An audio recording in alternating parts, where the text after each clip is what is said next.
सबसे पहली बात ये है कि बहुत से दोस्त ये गिला करते हैं कि भाई बार बार टेस्ट देने के बावजूद हम फेल हो जाते हैं कि भाई किन वजूहात की बुनियाद पर आप फेल हो रहे हैं और किन चीज़ों को आपने मद्देनज़र रख के जो है वो टेस्ट देना है ताकि आप फेल ना हो। और इसी चीज़ के ऊपर आकर हमारा जो तालिब इल्म है वो मार खा जाता है और वो फेल हो जाता है। जब जो है आप इन तीन चीज़ों को आप कवर कर रहे होते हैं तो एट द सेम टाइम आपका क्या हो रहा होता है, आपका जनरल नॉलेज का पोर्शन भी जो है वो कवर हो रहा हो सकते हैं कि भाई ऐसे और पर्सनल स्टेटमेंट जो है उसको किस तरीके से आपने पास करना। अब आपने अप्लाई करते हुए दो चार चीज़ें जो है वो मद्देनज़र रखनी है। तो उसका पासवर्ड आपने मरते दम तक याद रखना। अस्सलाम वालेकुम रहमतुल्लाहि व बरकातहू। दोस्तों, बहुत से अहबाब कमेंट्स के ज़रिए और मैसेजेस में पूछ रहे थे कि higher education commission law admission test की डेट अनाउंस क्यों नहीं कर रही। तो इंतज़ार की घड़ियां ख़त्म हुई। हायर एजुकेशन कमीशन ने बिलाखिर जो है वो लॉ एडमिशन टेस्ट की डेट अनाउंस कर दी है। अब किस दिन जो है किस दिन तक आप अप्लाई कर सकते हैं और किस दिन इसका टेस्ट कंडक्ट करवाया जाएगा, इसको डिस्कस करने से पहले कुछ मेन ऐसा समझ लें कि एसेंशियल्स हैं जिनको आपके साथ डिस्कस करना मैं ज़रूरी समझता हूँ। सबसे पहली बात ये है कि बहुत से दोस्त ये गिला करते हैं कि भाई बार बार टेस्ट देने के बावजूद हम फेल हो जाते हैं। तो मैं आपके साथ 4 रीज़न्स ऑलरेडी डिस्कस कर चुका हूँ कि भाई किन वजूहात की बुनियाद पर आप फेल हो रहे हैं और किन चीज़ों को आपने मद्देनज़र रख के जो है वो टेस्ट देना है ताकि आप फेल ना हों। तो वीडियो का लिंक डिस्क्रिप्शन के अंदर मौजूद है, आप पहले वो एक देख सकते हैं और उसके बाद आकर इस वीडियो को देखें ताकि आपके बेसिक जो कॉन्सेप्ट्स हैं वो क्लियर होना शुरू हो जाएं। तो पहली बात तो ये है कि भाई अब अगर आप फेल हो रहे हैं तो इसमें कोई परेशानी वाली बात नहीं है। फेल होना अच्छी बात है। जब इंसान एक चीज़ के ऊपर बार बार फेल हो रहा होता है तो उसका एक्सपोजर बढ़ रहा होता है, उसके अंदर हिम्मत पैदा हो रही होती है। लेकिन ये उस वक्त होता है जब आप पॉजिटिव मेंटेलिटी के साथ चीज़ों को देख रहे हों। अगर आप नेगेटिविटी के साथ इन चीज़ों को देखें तो उल्टा आपकी हिम्मत टूटना शुरू हो जाती है। तो आप पहले वो वीडियो देख लें, वो 4 रीज़न्स, उनको जब आप मद्देनज़र रख के जो है वो टेस्ट देने जाएंगे तो इंशाल्लाह आपका टेस्ट पास हो जाएगा। अब बात करते हैं कि जी इसकी मार्क्स डिवीज़न किस तरीके से होती है। बेसिकली 100 मार्क्स का ये जो है इम्तिहान होता है और ये MCQs मल्टीपल क्वेश्चन बेस्ड होता है और इसमें 50 नंबर लेने वाला बंदा जो है वो पास कंसीडर किया जाता है। अब अभी तक जितने भी हमारे जो है वो हो रहे हैं, एडमिशन्स हो रहे हैं, उनमें सिर्फ 50 नंबर लेने वाले बंदे को पास कंसीडर किया जाता है और आपका जो मेरिट बनता है उसमें अभी तक जो है लॉ एडमिशन टेस्ट के मार्क्स को मेरिट में शामिल नहीं किया गया। तो आप जल्दी से इसको पास कर लें ताकि जो है आपका एडमिशन किसी अच्छे इदारे में जो है वो पॉसिबल हो सके।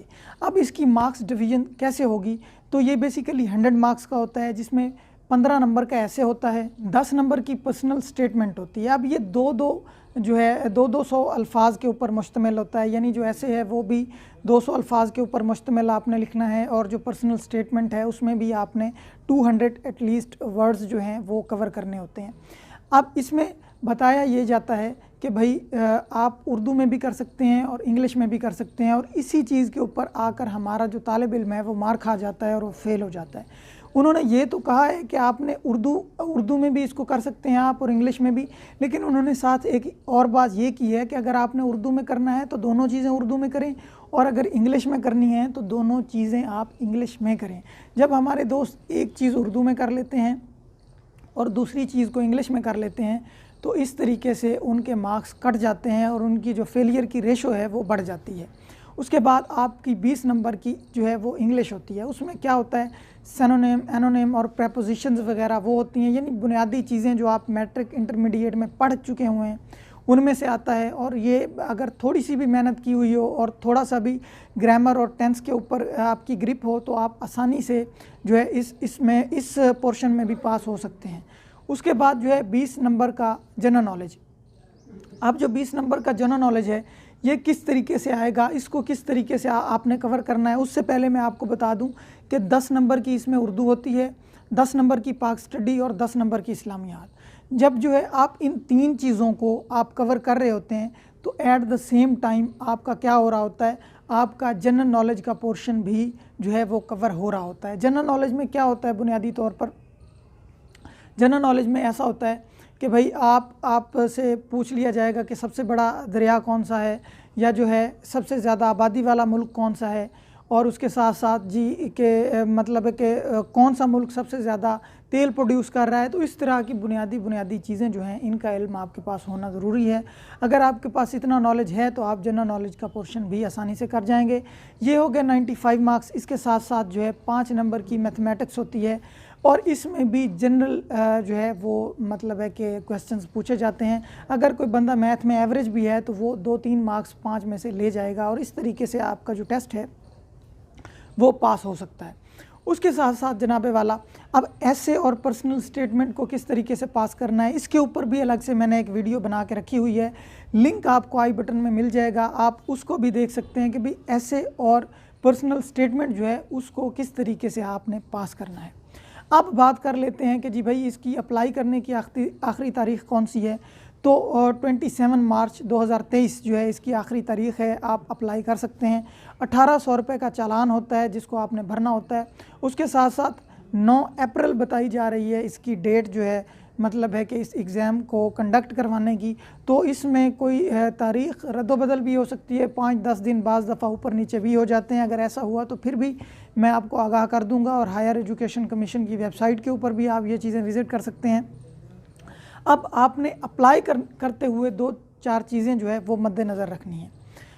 आपने जब अप्लाई करना है तो आपका HEC का एक पोर्टल बनेगा जिसमें आपका CNIC और नीचे एक पासवर्ड जो है वो एंटर करने को आपको बोला जाएगा।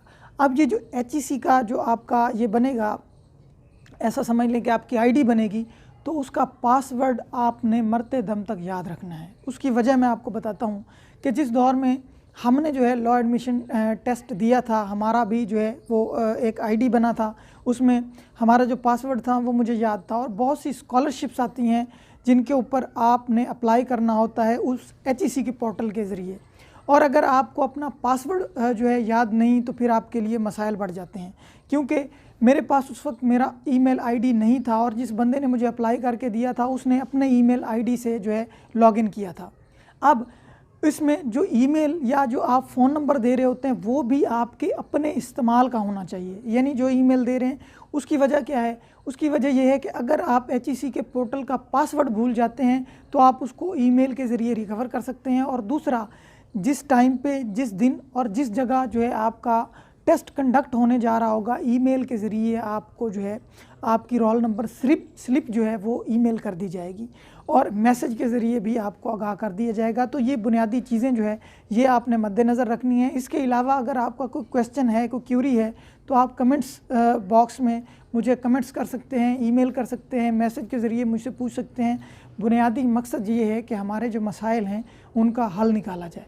तो आप जो है अपनी तैयारी करें, मेरी बेस्ट विशेज़ आपके साथ हैं इंशाल्लाह। मुझे भी आप अपनी दुआओं में याद रखिएगा। मिलते हैं किसी नए लेक्चर में।